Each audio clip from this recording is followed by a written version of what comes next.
இந்த பாரதிய ஜனதா கட்சி இந்த இந்திய தேசத்திலே ஆட்சியை துவங்கிய காலத்திலிருந்து நீங்க எடுத்து பார்த்தீங்கன்னா போதும், 11 வருஷத்துல சிஏஏ பிரச்சனைகள் இருக்கும், முத்தலாக் பிரச்சனையாக இருக்கும், மாட்டுக்கறி பிரச்சனையாக இருக்கும், புல்டோசர்களை கொண்டு முஸ்லிம் வீடுகளை இடித்த பிரச்சனையாக இருக்கும், லவ் ஜிஹாத் பிரச்சனையாக இருக்கும், ஹிஜாப் பிரச்சனையாக இருக்கும், ஹலால் பிரச்சனையாக இருக்கும், இன்னும் நான் சொல்லிக் கொண்டே இருப்பேன். அவ்வளவு பிரச்சனைகளையும் இந்த பாரதிய ஜனதா கட்சி இந்த இஸ்லாமியர்களை நோக்கி ஏவிவிடும். என்ன காரணம் அப்படின்னா, இந்த தேசத்தில் ஆட்சிக்கு தகுதியற்ற ஒரு கட்சி இந்த இந்திய தேசத்தை ஆட்சி செய்து கொண்டிருக்கின்றது என்றால் அது பாரதிய ஜனதா கட்சி தான். தமிழக அரசு இருக்கு, தமிழக அரசு உனக்கு என்னப்பா நல்லது செய்து என்று கேட்டால் பெண்கள் எல்லாம் 1000 ரூபாய் வருதுன்னு சொல்லுவீங்க, அதே மாதிரி ஃப்ரீ பஸ்ல போறேன்னு சொல்லுவீங்க, இன்னும் பெரியவர்கள் எல்லாம் சில நன்மைகளை சொல்ல முடியும். அதே நபரை பார்த்து நான் கேட்கிறேன், உங்களால மத்திய அரசு என்று சொல்லக்கூடிய இந்த மோடி அரசால உனக்கு என்னப்பா நன்மை வந்திருக்கு என்று சொன்னால் ஒரு நன்மையும் இல்லை. மாறாக நம்முடைய வீட்டு பணத்தை எல்லாம் புடுங்கிட்டு போச்சு. என்ன போச்சு? கேஸ் விலை அவர் வருவதற்கு முன்னாடி என்ன விலை, என்ன இப்ப இருக்கக்கூடிய விலை என்ன, பெட்ரோல் விலை, விலைவாசி உயர்வு, இப்படி எல்லாம் விண்ணை முட்டி கொண்டு இருக்கின்றதே, அதையெல்லாம் மறைப்பதற்காகத்தான் இவர்கள் மதம் மதம் மதம் என்று ஒரு ஆட்சியை நடத்தி கொண்டிருக்கின்றார்கள். அன்பான சகோதரர்களே, இப்ப என்ன கையில் வச்சிருக்காங்க அப்படின்னா, வக்ஃபு திருத்த மசோதா சட்டத்தை கை வச்சிருக்காங்க. நீங்கள் ஒன்றை புரிந்து கொள்ளுங்கள், 1947 நமக்கு சுதந்திரம் கிடைக்குது. 1950 தான் இந்திய அரசியல் அமைப்பு சாசனத்தை உருவாக்கி தருகிறார்கள் நம்முடைய தலைவர்கள் எல்லாம். அந்த 3 வருட காலம் அரசியல் அமைப்பு சாசனத்தை எழுதுவதற்காக எத்தனை விதமான ஆலோசனைகளை செய்து அரசியலமைப்பு சாசனத்தை, அந்த புத்தகத்தை, இந்திய அரசியலமைப்பை நமக்கு வழங்கி இருக்கிறார்கள்.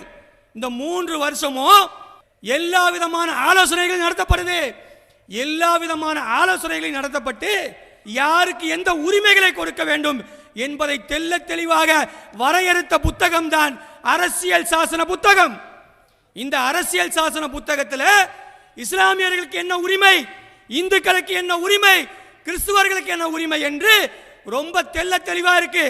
ஆகையால் தான் இந்த மேடையில் வக்ஃபு சட்டத்தை பற்றி பேசினா கூட நம்முடைய ஐயா தவத்திரு அடிகளாரும் செந்தில் வேலும் வலதுபுறமும் இடதுபுறமும் வந்து கலந்து கொள்கிறார்கள் என்று சொன்னால் அதற்கு காரணம் இந்த இந்திய தேசத்தில் இருக்கக்கூடிய அரசியல் சாசனம் தான். அரசியல் சாசனம் தான் நம்ம எல்லாம் சகோதரத்துவமாக்கியது. அன்னைக்கு உன்னை தொட்டா குத்தம், உன்னை பார்த்தா குத்தம். அன்னைக்கு இருந்த காலகட்டத்தில் அரசியல் சாசனத்தை எழுதி இந்த தேசத்தில் நீயும் நானும் ஒன்று என்று சொல்லிச்சு. ஆகையால இந்த மேடையே நான் ஆதாரமாக சொல்லி இந்த ஆர்எஸ்எஸ் சங்க பரிவார் கூட்டங்களுக்கு நான் சொல்றேன், நாங்கள் எல்லாம் ஒன்று. இதை எதிர்த்து நிற்கக்கூடிய ஓம் வாயில மண்ணு என்று நாங்கள் தெளிவாக சொல்கிறோம். அன்பான சகோதரர்களே, நீங்கள் புரிந்து கொள்ளுங்கள், நமக்கு கொடுத்திருக்கக்கூடிய ஒவ்வொரு விஷயமும் ரொம்ப தீவிரமாக ஆலோசிக்கப்பட்டு கொடுக்கப்பட்ட சட்டங்கள். ஏதோ பிஜேபியினுடைய வாப்பாவோ அல்லது பிஜேபி வகைராக்களுடைய தாத்தாவோ நமக்கு தரல. என்ன நடத்தப்படுது அப்படின்னு சொன்னா, இந்த தேசத்தில் இஸ்லாமியர்களை வந்தேரிகளாக சித்தரிக்கப்படுது. இந்த இந்திய தேசத்தில் இஸ்லாமியர்கள் அந்நியர்களாக சித்தரிக்கப்படுது. யார் இந்த நாட்டினுடைய இஸ்லாமியர்கள்? இங்க என்ன அரபு கண்ட்ரியில இருந்தும் துபாயில இருந்தும் இங்க இறக்குமதி செய்யப்பட்டவர்களா? நான் ஒரு இஸ்லாமியன் என்பவன், இந்த தேசத்துடைய பூர்வீக குடிமகன் நான். வக்ஃபு சொத்து என்பது நமக்கான ஐடென்டிட்டிங்க. எப்படி சிஏஏ சட்டத்தை கொண்டு வந்த உடனே யாருமே அழைக்காம நாம் எல்லாம் ஓடி வந்து என்னுடைய குடியுரிமை பறி போயிடும், இந்த தேசத்தில் நான் அந்நியனாக்கப்படுவேன் என்று எல்லோரும் ஓடி வந்தாங்க. அப்ப வக்ஃபு சொத்து என்பது இந்த சமுதாயத்தினுடைய வாழ்வாதாரம் சம்பந்தப்பட்டது என்று நீங்கள் முதலிலே புரிந்து கொள்ள வேண்டும். அன்பானவர்களே, என்ன செஞ்சு வச்சிருக்கான்? இந்த வக்ஃபு சொத்துக்களை எல்லாம் இன்னைக்கு களவாடக்கூடிய ஒரு சட்டத்தை கொண்டு வந்து வச்சிருக்காங்க. இன்னைக்கு 44 திருத்தங்களோட இந்த வக்ஃபு திருட்டு சட்டத்தை கொண்டு வந்து வச்சிருக்காங்க. இதை எதிர்த்து நின்று போராடுவதற்கு இந்திய முழுமைக்கு முஸ்லீம்கள் இறங்கி போராடணும். எப்படி போராட வேண்டும் என்று சொன்னால், நீங்கள் டெல்லியிலே பார்த்திருப்பீங்க. டெல்லியிலே விவசாயிகள் போராடினாங்க. எதற்காக விவசாயிகள் போராடினாங்க? விவசாயிகளை வயிற்றில் அடிப்பதற்காக ஒரு சட்டத்தை மோடி அரசாங்கம் கொண்டு வந்தது. நாங்கள் ஆண்டு கணக்கிலே உட்கார்ந்து விவசாயிகள் இறந்து கூட 700க்கும் மேற்பட்டவர்கள் இறந்தும் கூட அந்த சட்டத்தை ஒரு இன்ச்சு கூட நகரவில்லை. என்ன பண்ணல? ஒரு இன்ச்சு கூட நகரவில்லை. அன்னைக்கு உள்துறை அமைச்சர் சொன்னார், என்னவானாலும் இந்த வேளாண் சட்டத்தை நான் நடைமுறைப்படுத்துவேன் என்று சொன்னார். அந்த வேளாண் மக்கள் சொன்னார்கள், அந்த வேளாண் குடிமக்கள் சொன்னார்கள், நாங்கள் என்னவானாலும் இந்த சட்டத்திலிருந்து நீ ஒரு அடி கூட முன்னாடி எடுத்து வைக்க விட மாட்டேன் என்று சொன்னார்கள். அந்த அடியை, அந்த மரண அடியை அந்த வேளாண் மக்கள் கொடுத்தது. இன்னைக்கு அந்த சட்டத்தை வாபஸ் வாங்கி கொண்டு போயிட்டான். வக்ஃபு சொத்து என்னங்க இஸ்லாமியர்களுக்கு மட்டும்தான் பயன்படுதா? இஸ்லாமியர்களுக்கு மட்டும்தான் பயன்படுத்த வக்ஃபு சொத்துல காலேஜ் இருக்கு. காலேஜில் என்ன முஸ்லீம்கள் மட்டும்தான் படிக்கிறாங்களா? காலேஜில் எல்லா சமுதாய மக்களும் படிக்கிறாங்க. வக்ஃபு சொத்துல ஹாஸ்பிட்டல் இருக்கு. ஹாஸ்பிட்டல் என்ன முஸ்லீம்கள் மட்டும் வந்து பார்க்கறாங்களா? இல்லை. அதே மாதிரி வக்ஃபு சொத்துல ஸ்கூல் இருக்கு. எங்க யார் வரா? எல்லா மக்களும் வந்து படிக்கிறார்கள். அப்படி வக்ஃபு சொத்து என்பது அனைவருக்குமானது தாங்க. அம்பேத்கர் எந்திரிச்சு சொல்றாருங்க அரசியல் சாசன நிர்ணய சபையில், அவர் ஒரு தலித், அவர் ஒரு தலித்தாக இருந்து அவர் குளத்தில் தண்ணி குடிக்க கூடாது என்று சொல்லி அங்க இருக்கக்கூடிய மேல் ஜாதிக்காரர்கள் அந்த குளத்தில் நெருங்க விடல. அம்பேத்கர் எந்திரிச்சு அரசியல் நிர்ணய சபையில் சொல்றாருங்க, எங்களுக்கு குடிப்பதற்கு தண்ணீருக்கு அனுமதி இல்லை. ஆனால் ஒரு இஸ்லாமியர் ஒரு தனவந்தர் என்ன பண்ணார்னா, அவருடைய இடத்துல அவருடைய லேண்டில் ஒரு மிகப்பெரிய கிணறை வெட்டி எங்களுக்கு அதில் தண்ணி எடுத்துக்கொள்ள சொல்லி சொன்னார். யார் சொன்னா? அம்பேத்கர் சொன்னாரு, நீங்கள் தண்ணீர் எடுத்துக்கொள்ளுங்கள் என்று சொன்னார்.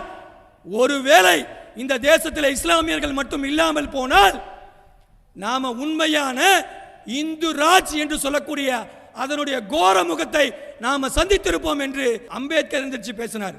ஆர்டிகல் 26 ரொம்ப தெளிவா சொல்லுதுங்க, ஒரு மத வழிபாட்டு சொத்தை அவர்கள் நிர்வாகம் செய்யலாம், அவர்கள் மெயின்டெனன்ஸ் பார்க்கலாம், அவங்க அக்கவுண்ட்ஸ் பார்க்கலாம் என்று சொல்லி சட்டம் நமக்கு வழிவகை செய்யும் போது இவர்கள் யார் தடுப்பதற்கு என்று கேட்டால் நாம எல்லாம் எதிர்த்து நின்று போராடாம, நாமெல்லாம் எதிர்த்து வந்து விழிப்புணர்வோடு இல்லாம இந்த கேள்வியை இது போன்று மேடை போட்டு மட்டும் கேட்டால் நமக்கு தீர்வு கிடைக்காத அன்பான தோழர்களே. நாம களத்துக்கு இறங்கி எப்படி சிஏஏ போராட்டத்தில் சாரை சாரையாக மக்கள் வந்து போராட்டத்திற்காக மக்கள் குவிந்து அந்த பெரிய அழுத்தத்தை கொண்டு போய் அரசாங்கத்துக்கு கொண்டு போய் கொடுத்தார்களோ அதே போன்றது ஒரு அழுத்தம் இந்த தேசத்தில் தேவைப்படுது. அன்பானவர்களே, நம்முடைய போராட்டம் வெற்றி பெற வேண்டும் என்று சொன்னால் நாளைக்கு நடக்கக்கூடிய கோர்ட்டில் நடக்கக்கூடிய அந்த வாதங்கள் வெற்றி பெற வேண்டும். கோர்ட்டே பார்க்குதுங்க, கோர்ட்டு பார்த்து கேட்குது, இந்த வக்ஃபு சட்டம் இது இப்போதைக்கு தேவையா? நள்ளிரவு உட்கார்ந்து நைட்டில் உட்கார்ந்து 3 மணிக்கு பாஸ் பண்ணுறாங்க. அவ்வளோ அர்ஜென்ட்டா இந்த சமூகத்துக்கு இந்த வக்ஃபு சட்டம்? அவ்வளோ அர்ஜென்ட்டா? சச்சார் அறிக்கை இருக்கு, 10 வருஷம் 15 வருஷம் சச்சார் அறிக்கை சொல்லுது இந்த முஸ்லீம்கள் மலைவாழ் மக்களை விட கீழே இருக்கான், படிப்புல மலைவாழ் மக்களை விட பொருளாதாரத்தில் பின்தங்கி இருக்கான் என்று சொல்லுது சச்சார் கமிஷன் அறிக்கை. அந்த கமிஷன் அறிக்கையை எடுத்து நடைமுறைப்படுத்த தயங்கிக்கின்ற இந்த மத்திய அரசு என்ன பண்ணுது? இப்படியான வக்ஃபு சட்டத்தை கொண்டு வந்து வச்சு இதை உடனடியாக நடைமுறைப்படுத்துது. என்ன தேவை இருக்கு? இதற்கு வக்ஃப் போர்டு இருக்கா இல்லையா? வக்ஃப் போர்டுன்னு ஒரு சிஸ்டம் இருக்கா இல்லையா? இன்னைக்கு இந்த சட்டத்தின் அடிப்படையில் வக்ஃப் போர்டுன்னு ஒரு சிஸ்டம் இனிமேல் இருக்காது. வக்ஃப் போர்டு என்ற சிஸ்டத்தை ஒட்டுமொத்தமாக குறைத்து விட்டு அதை அரசாங்கம் கைப்பற்ற போகுது. நாம என்ன சொல்றோம்னா, இந்த தேசத்தினுடைய அதிகாரப்பூர்வமான பூர்வீக குடிமக்களாக நாம இந்த தேசத்தினுடைய ஒவ்வொரு பிரச்சனையிலும் தலையிட வேண்டும். அரசியலாக நாம ஒன்று திரள வேண்டும், அதிகாரத்தையும் வென்றெடுக்க வேண்டும் என்று சொன்னால் நாம் எல்லாம் ஒன்று திரண்டு ஒன்று சேர்ந்து இந்த வக்ஃபு திருத்த மசோதா சட்டத்தை நடைமுறைப்படுத்த விடாமல் தடுக்க வேண்டும் என்பதை நீங்கள் புரிந்து கொண்டு அதற்காக சோசியல் டெமோக்ராட்டிக் பார்ட்டி ஆஃப் இந்தியாவுடைய ஒவ்வொரு தொண்டனும் தோழனும் உங்களோடு துணை நிற்பான்